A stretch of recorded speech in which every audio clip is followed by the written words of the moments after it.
అతను జనసేన అంటే మీరు అవును అనేటటువంటి వాదన. సో ఏంటి అసలు ఎలా చూడొచ్చు అంటారు దీన్ని?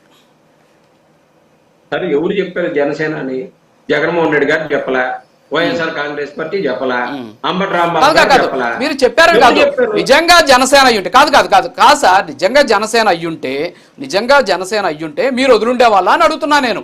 2019 నుంచి 24 మధ్యలో జనసేన ఒక కార్యకర్త మీద 15 తీవ్రమైనటువంటి నేరాలు చేసినటువంటి ఒక జన సైనికుడు ఉంటే మీరు వదిలుండే వాళ్ళ?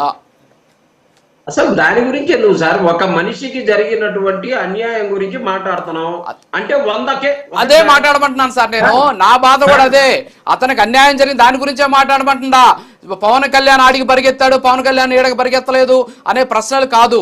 అయ్యా ఆ తల్లికి న్యాయం చేయండి. అయ్యా ఆ పిల్లోడు చనిపోయాడు, అతనికి సంబంధించి నిజంగా చంపేస్తుంటే కనీసం బూడిదన్న ఇవ్వండి. నా తల్లి పడుతున్నటువంటి వేదనకి సపోర్ట్గా మాట్లాడాలి. అంతేగాని అక్కడికి వచ్చేసి పవన్ కళ్యాణ్ పోయి ఎవరో ఒక పిల్లోడు హెల్త్ బాగాలేదంటే అతను పోయి పరామర్శించాడు, ఇక్కడ చంపేస్తుంటే నువ్వు పట్టించుకోవట్లేదు, టీడీపీ కార్యకర్తలు కొట్టి చంపేస్తున్నారు మీ వాళ్ళని అనేటటువంటి విమర్శలు ఎందుకు అనేదే నేను కూడా అడుగుతున్న ప్రశ్న.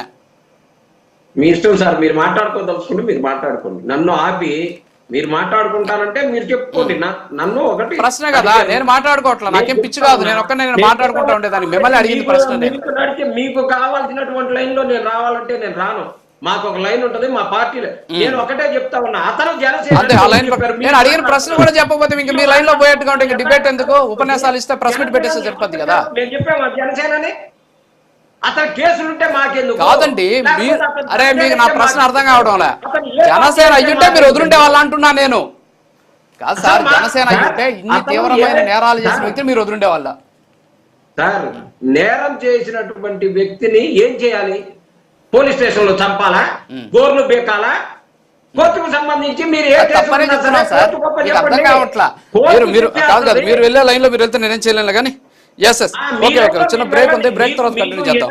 నేనేం మాట్లాడుతున్నా, నేను నా లైన్ కాదు, నేను అడుగుతున్నది ఏంటి అంటే, అతను జనసేన కార్యకర్త అని చెప్పేసి వాళ్ళ కుటుంబ సభ్యులు చెప్పారు. మీ పార్టీకి సంబంధించిన నాయకులు దాన్ని నొక్కి వక్కానిస్తున్నటువంటి సందర్భంలో అతను నిజంగా జనసేన కార్యకర్త అయ్యుంటే మీ హయాంలో అన్ని తీవ్రమైన నేరాలు చేసినటువంటి ఒక వ్యక్తిని మీరు వదులుండే వాళ్ళ అనేది నేను స్ట్రైట్ కోసం అడుగుతుంటే మీ ఇష్టం వచ్చినట్టు మీరు